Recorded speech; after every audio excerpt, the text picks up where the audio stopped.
guys, it's April. I wanted to come on and do this project for you guys. I was going to do it live last night, and because of storms and intermittent internet, I was not able to do so. So I have some plans for tonight, so I wanted to go ahead and just shoot a video so that you guys could get started on it. We talked about it in the last live, I believe it was, and you guys said you wanted something for Thanksgiving tablescapes. So I came up with the grateful, thankful, blessed theme. And it's been done with Christmas and other things, but I thought I'd change it up just a little bit and do something a little bit different. And so I'm going to talk about how I did that. Now, if you can't find these wooden leaves, I got these at the Dollar Tree. They were on some jute cord with some beads. And they have monograms on the back, but I didn't care anything about the monograms. They were going to go to the back anyway. If you can't find those, I did it because I was rushed. I'm going to turn that back on. Because I was in a rush, I just bought some already pre-made. You can cut them from basswood with your Cricut makers, your Maker 3s, if you have those. If not, you might want to use maybe some chipboard. You could use chipboard for these. Or you could even use cardstock. If you want to use some craft board or something like that, you could do that. Or some color coordinated craft stock. So let's talk a little bit about what I did. And I just got 3 of the small mason jars. You can use whatever size suits you. Doesn't matter. If you want to go larger, you can still use the same size leaves. If you use this size, these will work as well. So what I did, I wanted mine to look very rustic, okay? And I didn't have any chalk paint. That's usually what you use, and then just kind of sand some off. So what I did is I used some acrylic paints, which are not really meant for glass, but they will work. I did 2 or 3 light coats, leaving some brush marks in there so that I could get that rustic look. And then after it dried, I took my Cricut scraper, which I have lost. I just took my Cricut scraper and I went over the raised parts of the glass, not all of it, just in spots. And then I hit the sides and I hit in different places up around the top. Now I didn't knock that off. Wherever it was, the paint was lifted, I left it. I wanted it to look really rustic and like it was peeling. That's what I was going for. Now, if you want yours to be more solid and less see-through than this and less splotchy, I wanted mine like this. If you want it less, you can use chalk paint and thoroughly coat it and then use sanding paper and sand over your letters if you want to. However you want to do it. A lot of people also, you might want to use some spray paints. Some spray paints will stick to glass very well. And you may want to have a color pop through on yours. I wanted just the basic glass. If you do, I would paint the inside white if you're not using chalk paint, and then use your acrylic on the outside if you want to do that. And then that second color, whatever color, you might want to use black. Whatever color you want to pop through the glass is what needs to be inside. So there's a couple of ways of doing it. No right or wrong way. But if you're going to do the acrylics, I would seal it. And I use Mod Podge spray sealer in matte to seal mine. Now, even the matte's got a little bit of sheen to it, but it's glass and I'm okay with that. But I use the matte spray acrylic sealer. You can use, this is Mod Podge, you can use Krylon or Rust-Oleum. It doesn't matter. Use what you want. But I just took my paints and I painted the jar, very thin coat. It's going to look really, really, really thin. You're going to be able to see all the way through the jar on your first coat. Let it dry. Use your hair dryer, whatever. Put on your second coat and then dry it again and then do your third coat if you want. My last coat, I just did 2 coats in my second coat. I just went really heavy with it so that it was really splotchy. And I love how they came out. I think they're beautiful like this. So, however you want to do. I did not paint the bottoms. There's not really any need. I did paint around the tops because I'm not using any lids. Now, if you're going to be using the lids for your flowers to go in there and all, paint your lids, and you don't have to paint this up here. You're not really going to see it that much. Once it's on the table and you got your ribbons, you're going to see a little bit of it, and you can see where I knocked paint off of that as well. But just get it very rustic like you want it. And again, I took my scraper and just scraped off. I'm not going to do it right here because I've already sealed this one. So do your paints and paint it like you want. Again, paint the inside if you want. Use chalk paint if you want. If you're using acrylics like I did, then that will work too. I also used the same color that I painted my jar on my leaves as a stain. And all you need to do is get some of your paint on a damp, not wet, but a damp paper towel and just put it on there. And if you feel like you need a second coat, you can do that. If you're going to use vinyl, these are smooth, so you don't have to seal them, but I was sealing these anyway, so I just shot a little bit of the Mod Podge on there to give them a little bit of shine. I did not do the back, so you can see the difference. It's not shiny, shiny. And so you can do iron-on or vinyl with these. Now, if you want to know what colors I used, for the green one, I used Anita's acrylic in olive green. For the burgundy, I used Anita's acrylic in burgundy, or wine color, whatever you want. And this was really bright. It's the only orange that I had, and it's bright orange, and this is the Americana by Deco Art. And I just dipped my brush, the end of my paintbrush, into this some of the burnt umber acrylic and mixed it in till I got the color that I wanted. I just wanted to knock that brightness down. So if you've got any color of brown paint, it doesn't matter. If you've got a color that's too bright, you can just put a little bit in a dish and stir in a couple of drops of brown paint and you will be fine. If you get it too dark, add a little bit more of your orange. If it's still too light, add a little bit more of your brown. Super easy and simple. And then again, spray it with your acrylic. Now, let's pop over to Designspace. And right here, this is the file. So if you want to do it in cardstock, or you want to do it in, you might even want to do it in faux leather, or the faux suede. That would be pretty too. But here are this is about the size I made these. I think my leaves were 4 inches, so I made these 4 inches, and then my iron-on is set at 3 inches, and I just size it to whatever size you feel like you need so that your saying works on here. Very simple and easy. Let me see if I can show you what my inspiration was for this. If I thought I took a screenshot. Maybe I didn't. Oh, there. Maybe that's it. So this was my inspiration. And that's a half of a screenshot. There we go. It's Pioneer Woman. Now, I did have some ribbon that I could, that had pumpkins on it. I didn't have any gingham ribbon. That's the only reason I didn't go with this, is I didn't have any teal flowers. But I really, really, really love this. And so this is an idea that you guys can go with. If you have the gingham ribbon and you can get the teal flowers, or you have teal flowers, then I would do it in the teal, the cream, and the mustard color. I love this. But I didn't want to make a trip to the store, so I just made my jars according to the color that I had.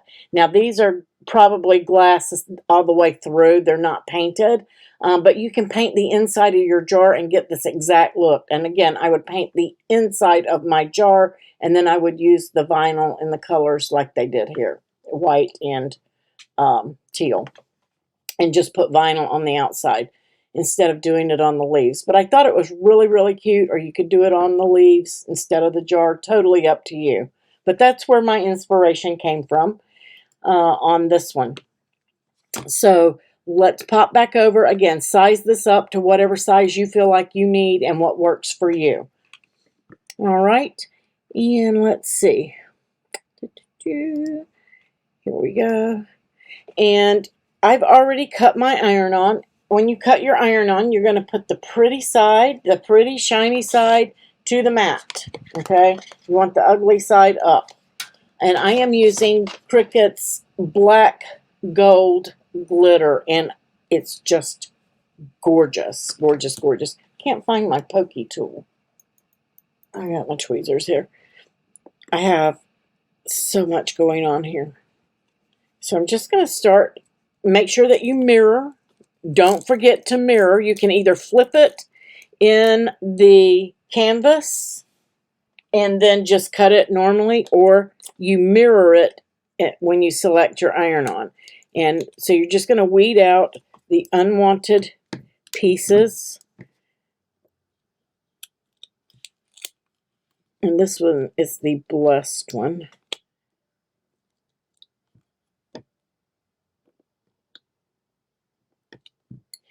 You're just going to take those out. I didn't get my bright pad out for this one. It was so small. And I'm just using my Cricut Mini for this. Don't need a whole lot. But if you have your big press, you can use your big press, whatever you need. And then you're going to double check. Make sure that you have all of the counters out. The counters are the centers that are not supposed to be in your letter. And then we're just going to lay that right onto our wood. If you can do this, you can iron on to cardstock. You can iron on to the basswood. You can iron on to a cutout if you have it. You can iron on to chipboard. You can iron on to several of those things. And when you get into your chipboard, just don't overheat. You can get some warping. If it warps, flip it over and heat the other side. But I'm just going to heat this. I'm just counting maybe to 5, 7, sometimes 10, depends on what it needs. Just making sure that the whole thing gets heated. You don't need a whole lot of heat. You don't need a ton of pressure. Just going to let it cool for a second. And then I'm just going to take that liner and peel it back. And if anything looks like it's lifting, like right there, I'm just going to heat it again. Just for a second. Don't need to overheat it when you're doing on wood. If you overheat, then sometimes it doesn't want to stick because it destroys the glue. And just take your finger and rub over it. Make sure that nothing is lifting up. If it's not lifting up, it's going to be fine. When you apply to wood, it's different than applying to a fabric that you're going to be wearing over and over again. It's on here. It's going to stay unless you go start picking on it. It should stay without any problem. So, making the bow. I'm out of my ribbon. This is just some ribbon that I had. I believe I got this at Dollar Tree, I think. And I cut one piece at about 10 inches, 10 and a half, if you want to count the little tails on it. But it's about 10 and a half inches. And then I cut one piece at about 12 or 13 inches, okay? And all I'm going to do is just fold this over. And just folding it over. That's it, okay? And I want it to be about 4 inches wide. It doesn't have to be exact. Make your bows like you want. But this was just super easy for this one. Just wanted it to be simple. And about 4 inches is what I have. And if it's too long and you got pieces sticking out, you can cut that off the back. Doesn't really matter. Just want to give it a good loop. And then I took this piece and laid it to the back. Make sure that the tails are about even. You want to go right to about the center of that. And then I have just some floral wire here. I got this at Michael's, I believe. Just some beading wire, any kind of wire. You can use your jutes, whatever it is that you have, twine. But I'm just going to bring that over the center of this wire. And wire is just easier. That's why I'm using wire for something like this. For me it is. And then I'm just going to loop it over once and give it a twist to the back. Okay, just to create my bow. And then you can bring those tails down if you want. Give that little twist. So I've got my bow. And then I'm just going to open up the two wires And it doesn't matter where on the jar you're at because you can spin it. And then I'm just kind of looping them to the back, making sure it's taut. And then we're just going to give those a twist. I'm just twisting it several times. Just to give myself a little bit of a tail there. Then I'm just going to cut it off right at the end of the twist and fold that in. Just fold it over. And let's see, I think I want the ball to the front of this one and the decorative part to the back on this one. That way it looks pretty from both sides of the table. And I can turn that off. And now I'm just going to get another piece of wire. Just make sure it's long enough to go around the jar. And I'm just going to put it in the hole of my leaf. And bring that down to the center. And again, I'm just going to twist this, make a little loop 2 or 3 times. Just give it a pretty little loop. And then we're going to go, I want to go over my tail because that's going to help hold the tails of that bow down. And go right around the jar again. Cross them in the back and start. Give it a little twist. And again, you're just going to cut those off and fold that little wire in. It's really soft wire. So then that wire is going to hold down your ribbon.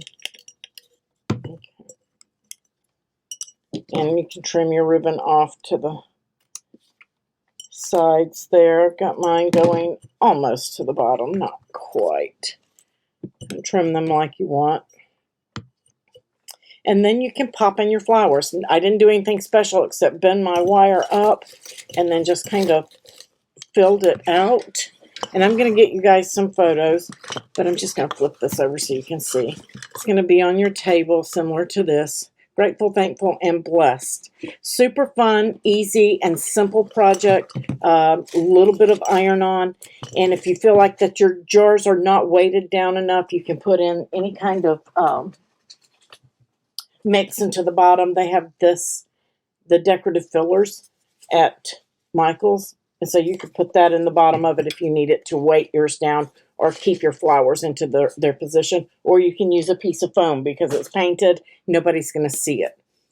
So I hope that you guys enjoyed this tutorial. I love the rustic look of that and just that little bit of pop of gold on the ribbon and glitter. And the glitter into that iron-on. This is the black gold. If you don't have it, if you got a mystery box, a few mystery boxes back, or maybe several mystery boxes back, that black gold was in there, and it's gorgeous. And it's really pretty on black t-shirts too. So, hope you guys enjoyed this tutorial. If you need any help or you have questions, please don't hesitate to ask, and I'll catch you on the next video. And just go and zhuzh it up, get your bows and everything like you want, set it on your table. It's going to be very, very pretty. Happy crafting!